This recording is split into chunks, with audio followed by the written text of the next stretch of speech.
Hello నమస్తే, నేను journalist YNR. Andhra Pradesh లో ఒక ప్రచారం మొదలైంది. ఏంటి ఆ ప్రచారం అంటే తెలుగుదేశం గెలుస్తుందంట, కూటమి గెలుస్తుందంట అనే ఒక మౌత్ టాక్ స్టార్ట్ అయింది. మొబైల్ ఫోన్స్ ద్వారా, ఐవీఆర్ఎస్ కాల్స్ ద్వారా ఈ క్యాంపెయిన్ కి శ్రీకారం చుట్టారు. ఈ క్యాంపెయిన్ కి శ్రీకారం చుట్టిన కీలకమైన వ్యక్తి ప్రశాంత్ కిషోర్ గారు. ఎన్నికల స్ట్రాటజిస్ట్ గా తెలుగుదేశం పార్టీ కోసం ఆయన పనిచేస్తున్నారు.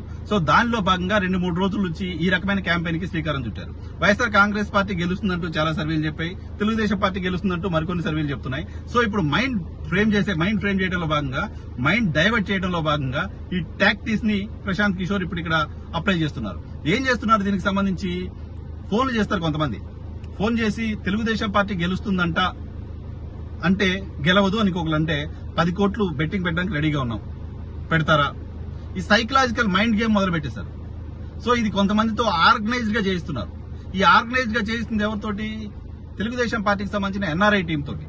తెలుగుదేశం పార్టీకి సంబంధించిన ఎన్ఆర్ఐ టీం, ఆయా గ్రామాల్లో ఉన్న ఎన్ఆర్ఐ టీం కోమటి జయరాం కూసిన పనికిమాలిన మాటల కారణంగా ఇప్పటికీ గ్రామాల్లోకి వెళ్లి తలెత్తుకొని చూపించలేకపోతుంది. వాళ్ళు చేస్తున్న పని ఏంటి ఇప్పుడంటే, వాళ్ళు మాట్లాడుతున్న మాటలు ఏంటి ఇప్పుడంటే, తెలిసిన వాళ్ళకి 4 ఫోన్ చేసి కూటమి గెలుస్తోంది 150 సీట్లతో, 160 సీట్లతో, కాదంటే బెట్టింగ్ పెట్టండి.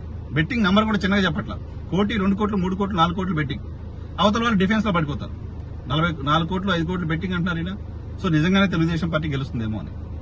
సో ఈ రకమైన మైండ్ గేమ్ ని ప్రశాంత్ కిషోర్ అప్లై చేశారు. ఈ రకమైన మైండ్ గేమ్ తో ఆంధ్రప్రదేశ్ ప్రజల మైండ్ మార్చే ప్రయత్నం చేస్తున్నారు.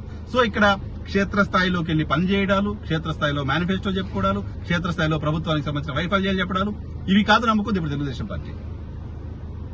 Prashanth Kishor mind game, Prashant Kishor calls, Prashant Kishor ఇటువంటి స్ట్రాటజీస్ ని నమ్ముకుంది. బట్ విషయం ఏంటంటే Prashant Kishor strategies, Prashant Kishor mind game అంతా ఎక్స్పైర్ అయిపోయింది. పర్టికులర్ ఆంధ్రప్రదేశ్ ప్రజలకు తెలిసిపోయింది.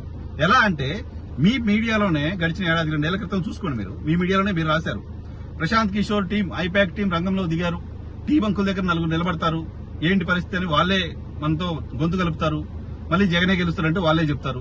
ఇది ప్రశాంత్ కిషోర్ స్ట్రాటజీ. ప్రశాంత్ కిషోర్ ఇటువంటి స్ట్రాటజీని అప్లై చేస్తుంటాడు అన్ని దగ్గర. సో టీ బంకుల దగ్గర, పాన్ షాపుల దగ్గర, బస్ స్టాండ్ల దగ్గర అక్కడక్కడ కొంతమందిని ఆయనే పంప్ చేస్తాడు. ఆయనే పంప్ చేసి ఇటువంటి ఒపీనియన్ బిల్డ్ చేసే కార్యక్రమం చేస్తూ ఉంటాడు. సో ఇది ఐపాక్ టీం యొక్క పని ఇదే, ప్రశాంత్ కిషోర్ వాళ్ళకి చెప్పే పని ఇదే, ప్రశాంత్ కిషోర్ ఇచ్చే టాస్క్ ఇదే అంటూ Telugu Desam party media full page రాసిన ఆర్టికల్స్ ఉన్నాయి. ఆ ఆర్టికల్స్ ప్రకారం ఏమాత్రం కొత్త ఇంకా అప్డేట్ కూడా అవ్వట్లా. సేమ్ అవే తీసుకొచ్చి ప్రశాంత్ కిషోర్ గారు ఇప్పుడు అప్లై చేస్తున్నారు. దానికి ఎన్ఆర్ఐ టీంను వాడుకుంటున్నారు, దానికి కొంతమంది సర్వే ఏజెన్సీస్ ను వాడుకుంటున్నారు. ఆంధ్రప్రదేశ్ లో రాష్ట్ర జనాభాతో ఆల్మోస్ట్ ఈక్వల్ గా సర్వే ఏజెన్సీస్ వచ్చేసాయి. ప్రతి ఒక్కరు సర్వే ఏజెన్సీ పెట్టేశారు, 4 నంబర్లు అటు ఇటుగా పెట్టి వేసేస్తున్నారు.